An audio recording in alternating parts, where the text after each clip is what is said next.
Hello again, everybody, and welcome to Warriors Walkoff here on HBC TV 25. I'm Justin Barrientos. Thank you for joining us. We'll start by talking softball today with head coach Greg Jones. And this is an amazing winning streak that Winona State is on. And I know, kind of talking with you over the years, your attitude seems to be you think you're going to lose every game until someone tells you differently. So now that you're on this kind of winning streak, which is now the school record winning streak, how are you handling this? What's this like for you? Well, I can tell you that just before we came on air, I was sitting in my office stewing over the stats of Wayne State about our Wednesday game and worrying about their top three hitters in their lineup and how well they've been doing. So I think as good as our league is and as competitive as our region is, it's always about what's next and what's in front of you, and that is always enough to scare me to death to not worry about what we've done in the past. Well, maybe this isn't such an odd question then. I was kind of debating whether to ask this. Can this be a bad thing, a winning streak like this? Well, I think it could be because I think that sometimes you start to play the streak as a team. But I think, again, our kids haven't yet. We've talked to them about kind of keeping the circle tight and staying focused on what's in front of us and not getting caught up in the numbers and the stats and the social media side of it. You do start to believe that at some point, but I think, again, it goes back to why we haven't is because of how tough it is and that we haven't accomplished anything yet. Everybody's still right behind us, and that we know we have to continue to win and be successful and not rest back. If we had a 5-6 game lead, I think then that's when something gets away from you. But we've had to be perfect just to be where we are, and we have to win the next one to stay where we are. We're still chasing in the regional rankings. I don't think that number came out the way people were expecting it. We're just barely ahead of the people behind us in the standings, and so I think that type of thing has allowed us to stay focused on the next game. Yeah, last week's regional rankings, you were third in that, which I don't know, do you care about that very much? Because I bring it up every once in a while, and you don't really want to talk about it, but do you care when those regional rankings come out? I don't. I wish the regional rankings were more like the basketball tournament where it was just at the end and you find out you're in or you're not, and then you can decide where you're going and if you should have hosted or not hosted or whatever. For 3 weeks to always have to deal with where you're falling and how that works is hard for me personally.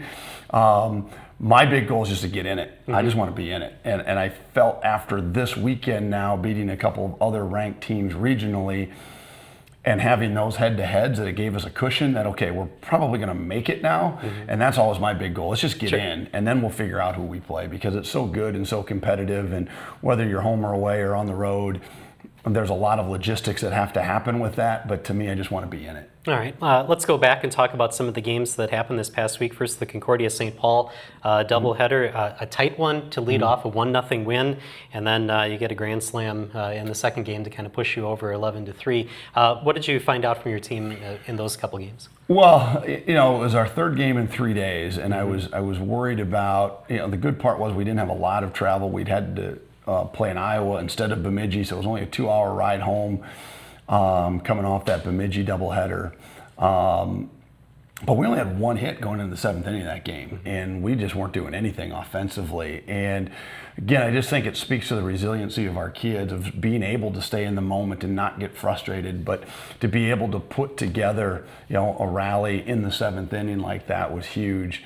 Because we knew this week was a big week, and then to capitalize on that late rally, to get a big rally early in game 2 and kind of put it away early was big.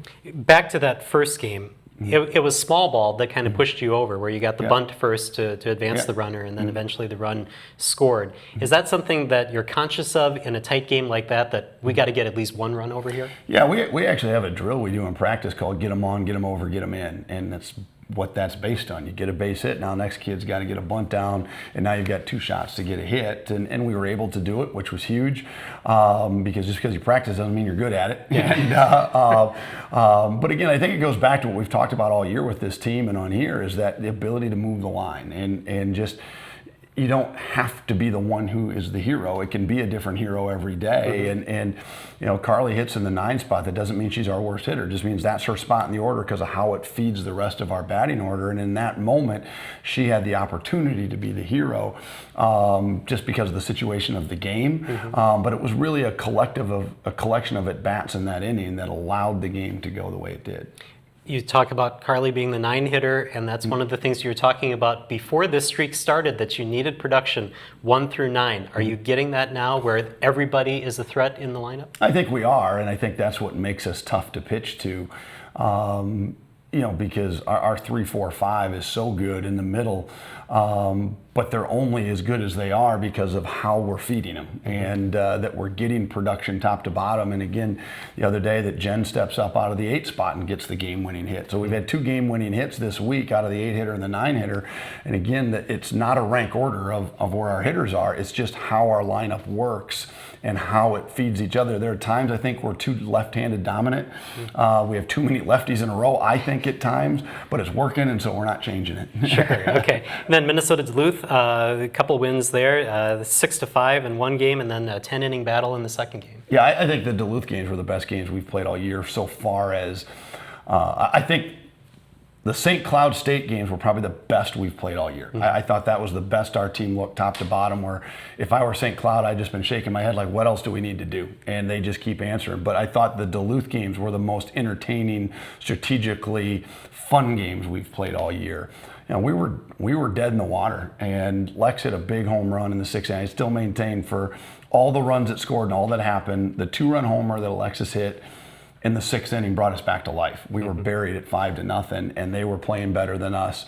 And we get a 2-run homer, and it kind of just woke us up. And then we get the big rally in the last inning, and Lex gets the game winner then to cap it. And so it was an awesome game. It was so much fun. And then you just wanted the day to be over. And instead, you got to go out and grind again. And now you got to grind for 10 innings and get another walk-off hit in that game. And then the same thing. You just want to relax and be done for the weekend. And instead, you got to turn around and play St. Cloud State. So it's just a grind in this league, and that's what's allowing our kids to stay in the moment. All right, we got about a minute left. You just kind of talked about it. That you've had a lot of games in a row towards the end here, a lot of games that have gone down to the wire at the end, and now you're surprised in the last week of the regular season. Yeah. Now, we've talked about all the weather, and now you're out towards the last games of the season. How does the team set up here for the last week of the season heading into the playoffs?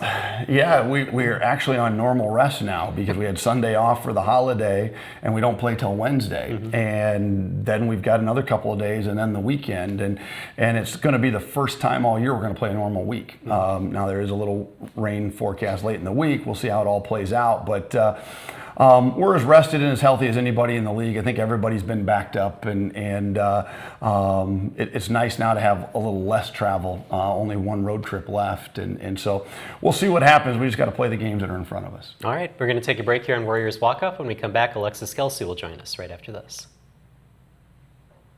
Your community matters. So does making sure it's well protected. Because Sally's isn't just a cafe. And Smith's isn't just a flower shop.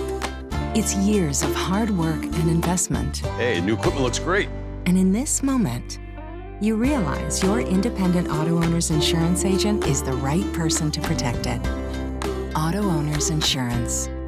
WA Group in Winona is your local independent auto owners insurance agency. What's a Southern girl? It's waking up before the sun rises. It's loving the simple things in life, like the dirt roads that lead you home. It's working hard to get what you want. It's hanging your own stands, breaking your own ground, and strategizing every little move for that one moment when everything you've worked for is standing right in front of you. Even if I fail a million times, I keep pushing myself till I'm exhausted, filthy, and about to give up. And that's when the adrenaline hits. And welcome back to Warriors Walkoff here on HBC TV 25. Alexis Kelsey now joins us. Thank you for being here today. Thank you for having me. I'm going to test your memory kind of off the bat because we always like to find out who you were before you came to Winona State, and I want to go way back in your high school days. You're from Cedar Rapids, from Linn-Mar High School. Yep. And you kind of started producing for them when you were in 8th grade, correct? Yes. I got to go back to a game in June of 2011. Do you know what I'm talking about already? No, not really. I don't think so. So you pitched that game, Okay. right? And you had just come off of a hand injury. I think you were out for 5 weeks with a hand injury. You throw a 4-hitter. You go 4 for 4 at the plate, and you had a walk-off 3-run home run. This is a game against Jessup. Okay. Do you remember any of yes, that? Yes, no idea. Okay. Yeah. Tell us a little bit about that. I mean, you're coming off an injury. You're in 8th grade playing varsity, and you lead them in pitching and in hitting. What kind of mindset do you have to be that young to have that kind of success? Growing up, I've always kind of been a dominant pitcher. Obviously, I don't pitch now, but just I wanted to like show my role and show who I was. In 8th grade, we went through like the tryouts and stuff. So that game was a big game. Right before I broke my hand, I was doing well then as well. But after, I thought I needed to step in and take one for the team and show them that I am an 8th grader that proved my spot. So I just tried to do my best, and Jessup was one of our rivals, just not in our conference. So it was nice to come out and do it that way too. All right, this might be an odd question, but at that point, do you kind of realize, softball is the game for me. This is something that I want to do, the rest of my career in school.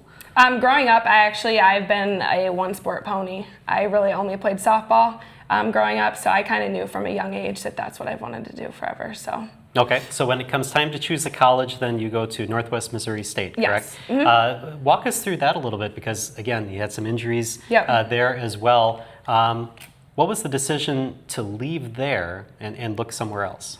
So 6 games into my sophomore year, I tore my ACL. After that, my coach kind of shut me down a little bit, didn't really talk to me a lot, so I kind of knew something was wrong. A lot of my teammates, they were still there for me and stuff, so that was nice. But come to summer, going through rehab and everything, I get a call from my coach, and he just kind of said it'd be best if we both parted our own ways, and because he didn't think that I'd be as good as I was before. So so then I have played with Lainey Van Zyl before, growing up, and so I called her actually while they were going down to regionals to play Harding, and he said he'd take me in with arms wide open, so that was very nice. What's it like to get, I guess you'd say, a gift?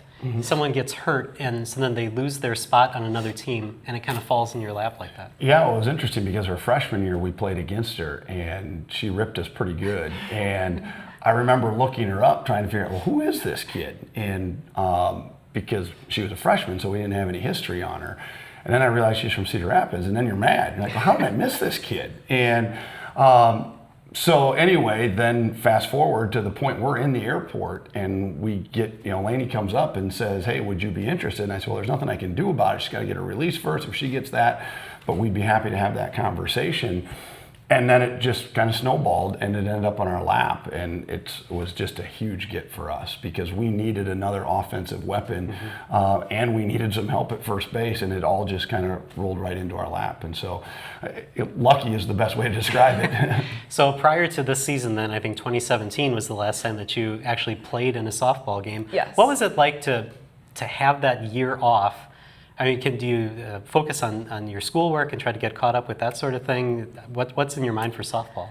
Honestly, it was a lot about the mental game. I struggled very bad my sophomore year after I tore my ACL.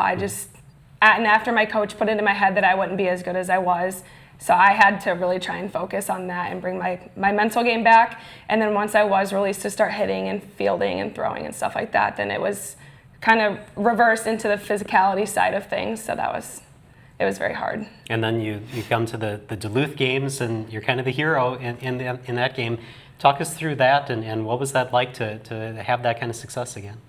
It was very nice. In the 6th inning, I hit that home run, so it kind of got the team going a little bit. And then in the bottom of the 7th, I hear Cindy Jones say, just hit it up the middle. And I was up 3-1, so I was just looking for a pitch that I could hit up the middle, and that's what happened. So that was nice. All right, and then last question here. What do you have to do this last week of games and coming up to be successful? And what do you personally have to do, and what does the team have to do? Personally, I am very superstitious, so I'm going to have my caramel apple sucker before the game. Okay. But I just want to keep, yes, postseason is different, but I just want to take my regular at-bats and, go about how I've been doing all season. As a team, I think we really need to rely on our pitching and our defense again. we have been all year, so that's nice. So especially when our offense isn't doing as well as we should be, our pitching and defense can hold their own, and we can win games that way. All right. Well, thank you for being here, and good luck this week. Thank you. All right, we're going to take a break here on Warriors Walk-Off. When we come back, we'll talk baseball. It's right after this. In this moment, it doesn't matter if you save money in 15 minutes. It doesn't matter if your neighbor has the same insurance that you do. What matters right now is the quality of your independent insurance agent. Glad you're okay, Sarah. We'll take care of everything. And the company that stands behind them. Thanks so much for your help. No problem. Auto Owners Insurance. WA Group in Winona is your local independent auto owners insurance agency. Follow the national circuit of the Pro Watercross Tour each week on Pro Watercross. It's not your average day at the beach. Featuring the best professional and amateur power sport athletes from around the world competing on the most beautiful beaches and venues in the USA on some of the most challenging and technical race courses in the world. Check out the high-speed thrills of Pro Watercross on HBC TV 25.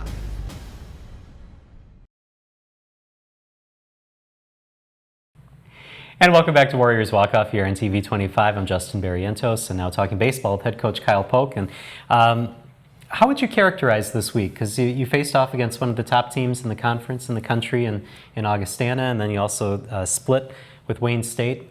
Your reactions to this week? We knew it was going to be a tough stretch because those are two of the better teams in the conference right now as the season's been playing out. So played really well on Wednesday against Wayne, got game one.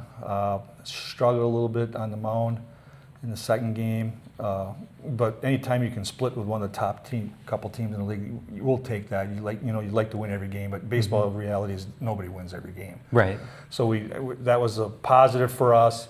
And then on the weekend, Augie's defending national champ.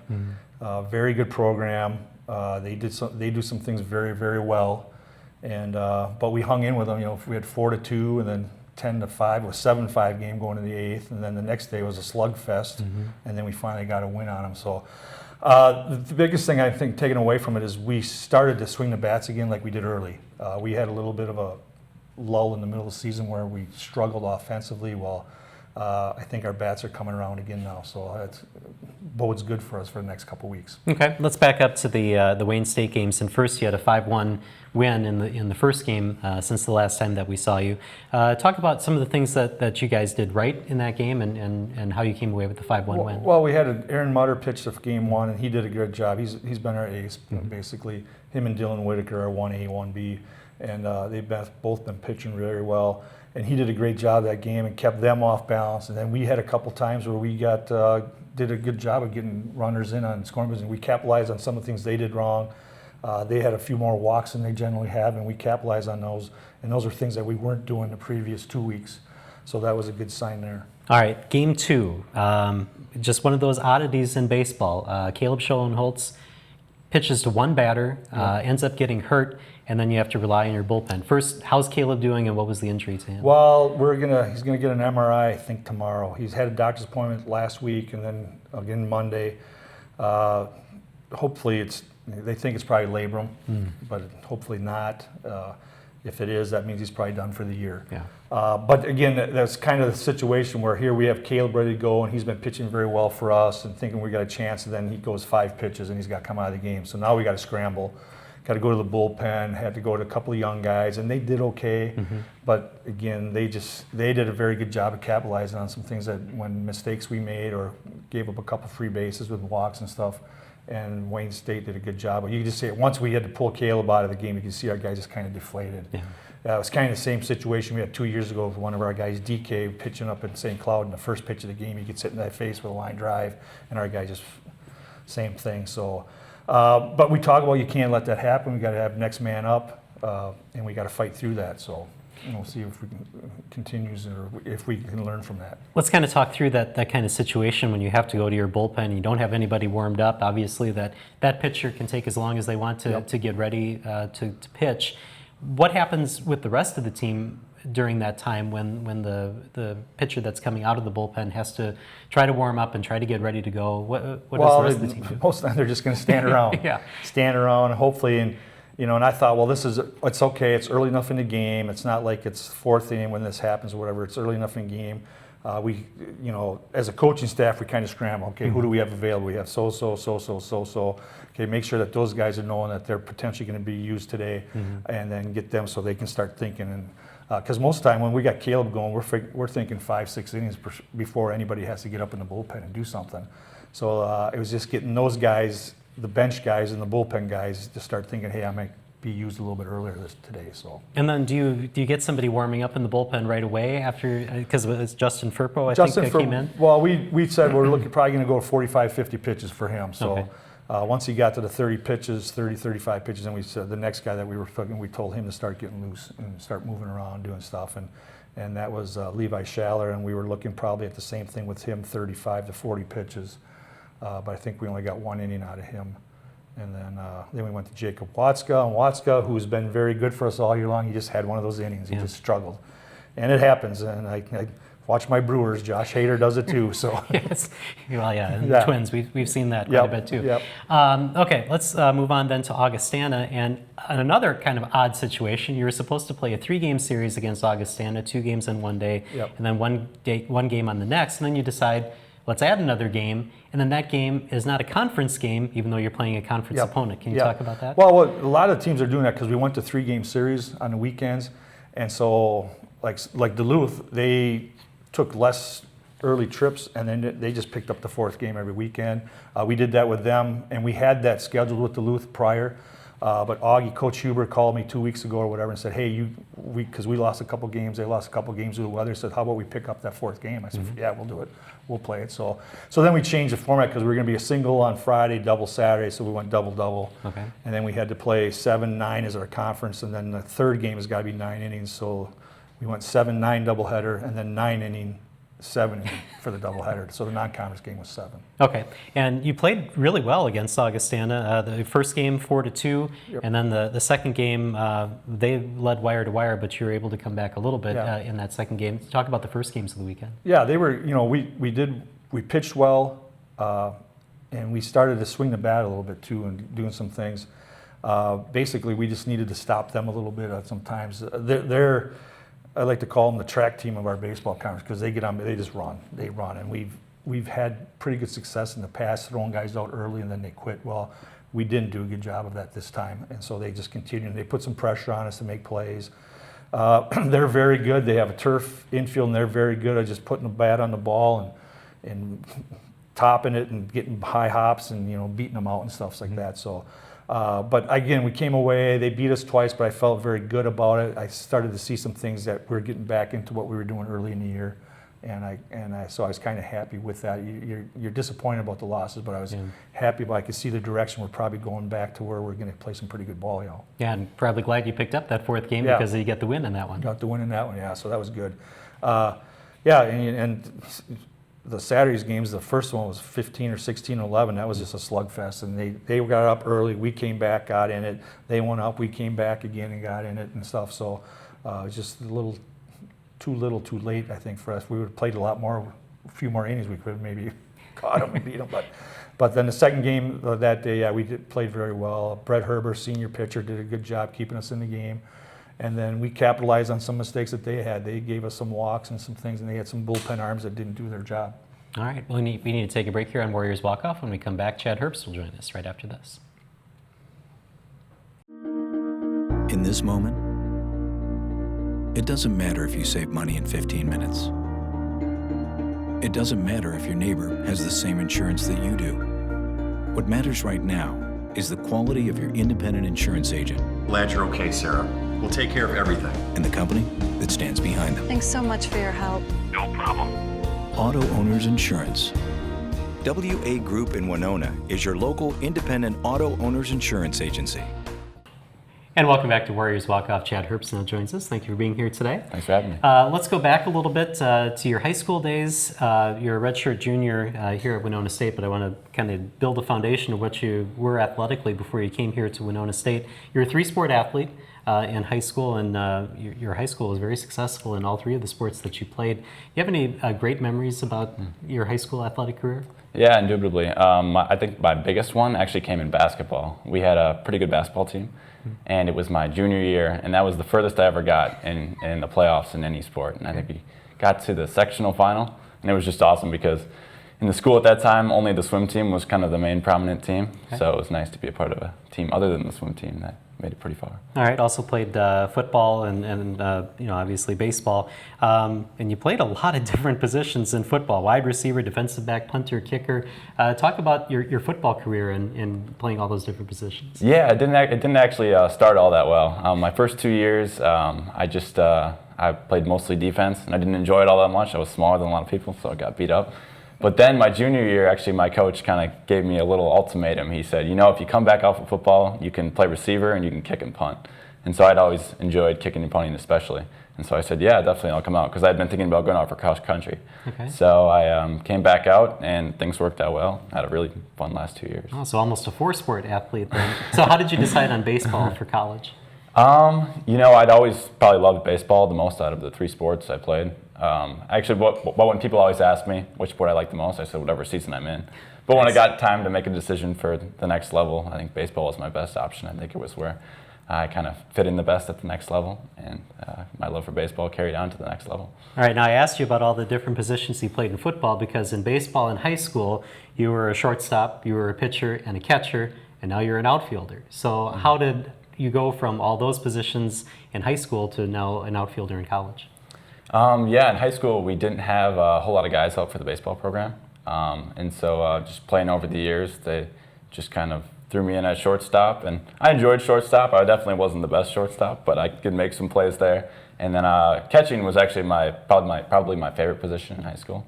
It was just enjoyable to be in the game every pitch, and it was a lot of fun back there. And then pitching whenever they needed me, came in the game. I could get some guys out here and there, so that's kind of where my positions from high school played in. And then in college, when I got here, I think I played third base and second base my first year. And I struggled a little bit at third base, that's for sure. And then I moved to second base for the end of the season and kind of fit in well there. But then we brought in another guy, Zach Stang, who's a slick second baseman. And so then a position in the outfield opened up. And so then I just moved out there.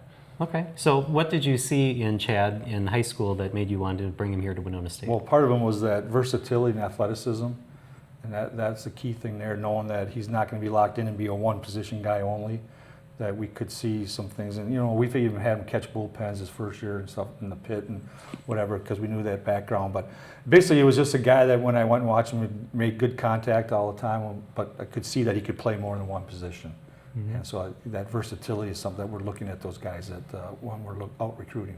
So had you ever played outfield before, and how difficult was it to kind of make that transition to be an infielder and then learn a new position kind of on the fly in college? In my previous experience, I'd never been an outfielder growing up, but I did have a little experience. My brother has been an outfielder his whole life, so whenever we'd go over to the park when I was younger, my dad would always hit fly balls to my younger brother, mm-hmm. and I'd always get out there too, just because it was a lot of fun to track down a fly ball, make a diving catch or something like that. So I had a little experience, but it definitely was a change. But it's been an enjoyable change. I've enjoyed learning the new position. All right, you mentioned your brother, Nick. He's also on the team, not playing quite yet, but mm-hmm. will.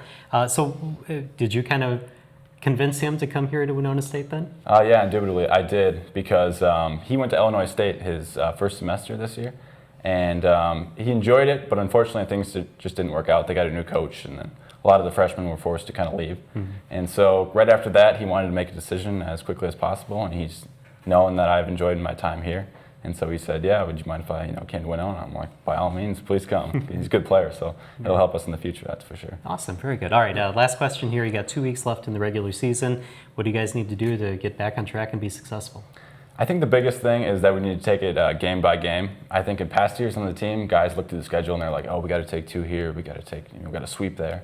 And that's good, because you do have to do those things, but I think it's all more important to just take it game by game and just try and win each game and take them individually, and then that'll lead to success down the stretch here. All right. Well, thank you guys for being here, and good luck this week. Thank you. Thank you. Thank you for watching Warriors Walkoff. We'll see you next time here on TV 25.